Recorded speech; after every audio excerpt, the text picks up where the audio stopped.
What if the society we live in today is not the result of natural evolution, but a carefully crafted design?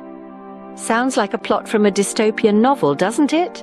However, the concept is not as far-fetched as it may seem. This is the essence of ideological subversion, a process that subtly changes the fundamental values and beliefs of a society over time. Ideological subversion is not an overnight coup. It's a slow, steady march that takes about 20 years, the time it takes for one generation to pass its values to the next. Think about it. 20 years is all it takes to change the course of history, the direction of a society, and the destiny of millions. You might wonder, has this ever happened before? Well, history is replete with examples. Consider the Cultural Revolution in China that began in the mid-20th century. It was not a sudden change, but a gradual shift that took decades to alter the core values of an entire nation, or take the rise of secularism in Western societies. This shift didn't happen overnight. It was a product of years of subtle changes in education, media, and popular culture. But why would anyone want to engage in ideological subversion? The reasons are many. It can be a power play, a means to destabilize a society, or a way to introduce radical changes without resistance. So how does it begin? It starts with a tiny seed, a new idea, a different perspective, a novel interpretation of a sacred text, or a seemingly harmless change in the education curriculum. At first it seems innocuous, even progressive. But as the seed takes root, it begins to change the society from within, subtly altering its values, norms, and beliefs. Over time, the society that was is no more. In its place stands a new society with different values, different beliefs, a different worldview. And the most fascinating part, most people don't even realize the change. They believe it's just the natural evolution of society. And thus, the first seed of ideological subversion is sown, setting the stage for a vastly different society. But how does this subversion happen? Let's delve into the 6 areas of application. Firstly, religion is often targeted. The aim is not just to destroy, but to ridicule, to create a vacuum of belief. This is achieved through the creation of false religions and organizations that dilute the essence of faith, leading to a loss of values that once held societies together. Next, we have education. Instead of focusing on constructive education that improves society, the emphasis shifts to less tangible areas. For example, there's a surge of courses on topics like gender equality, which, while important, are used to distract from the fundamental skills required for societal progress. The third area is social life. The fabric of society is manipulated through the spread of misinformation, or as we know it, fake news. Democratic ideology is twisted and used as a tool to create discord and confusion. The fourth pillar is the power structure. Traditional leaders are replaced by unelected social influencers. These individuals are given a voice and social power, enabling them to reach the masses and influence public opinion.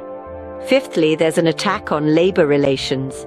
Unrealistic demands are made in the workforce, and the presumption of guilt before innocence is proven becomes the norm. This creates tension and instability, leading to a breakdown of the traditional work ethos. Lastly, law and order are targeted. The established rules are demonized and replaced by a skewed interpretation of social justice. This undermines the very foundation of society, where laws are meant to protect and serve all citizens equally. You see, each of these areas is not attacked in isolation. They are interlinked, and the manipulation of one leads to the destabilization of the others. This orchestrated chaos creates an environment ripe for subversion. The ultimate goal? To destabilize society to such an extent that it becomes easy for an external entity to step in, to control, to change the very fabric of our existence. Once these pillars are destabilized, the society we know is no more. What happens when the ideological subversion is complete? Who takes control? We delve into this question today as we explore the aftermath of a successful ideological subversion. The first thing to note is the shift in power dynamics. The traditional power structure is replaced by unelected social leaders. These individuals, often influential figures on social media or other digital platforms, are handed the reins of control. They are given a platform from which to reach the masses, their voices amplified by the power of technology.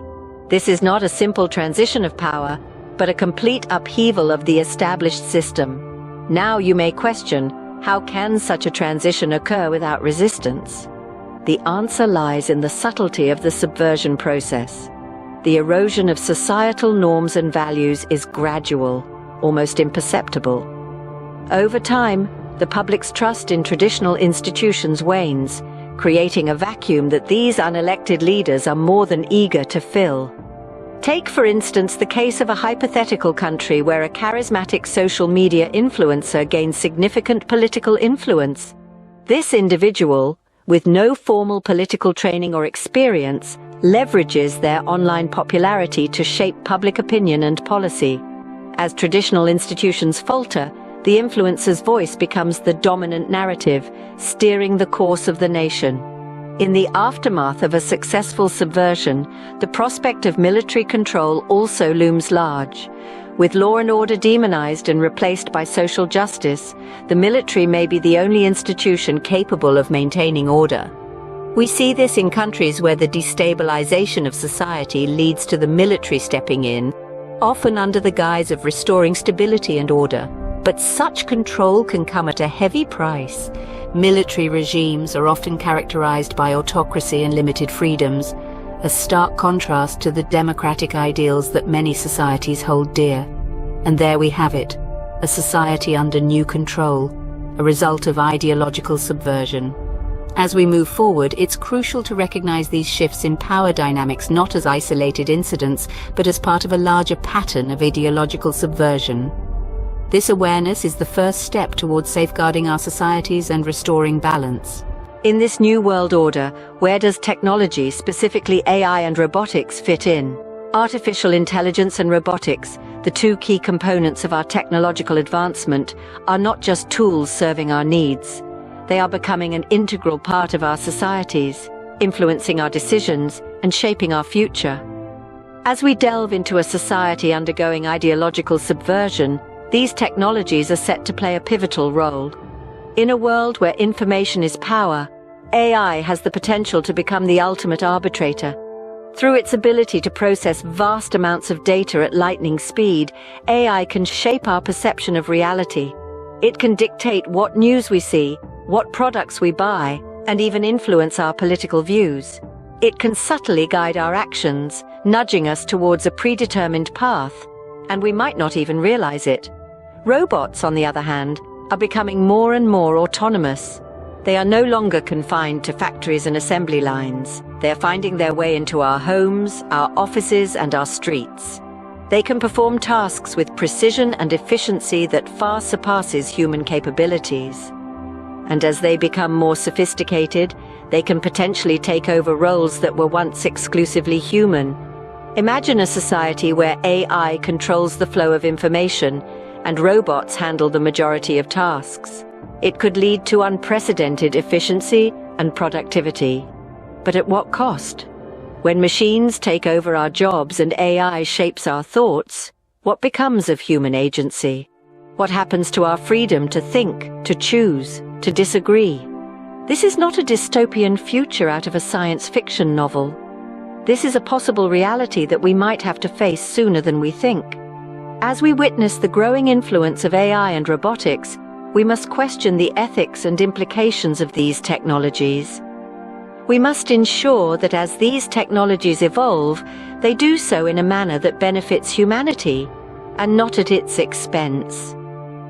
As we can see, technology is not just a tool, but a key player in the future of our society. So, what does the future hold for us, and how can we respond to these changes?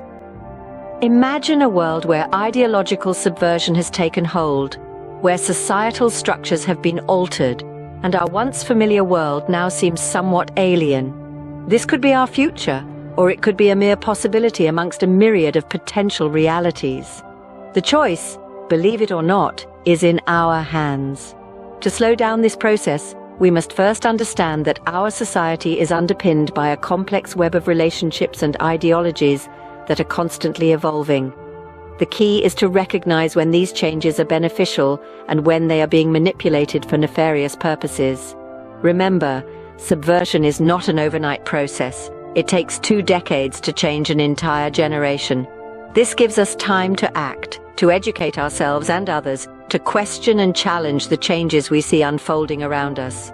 But how do we restore balance? It begins with recognizing the value of our foundational structures, our religions, our education, our social life, our power structures, our labor relations, and our law and order.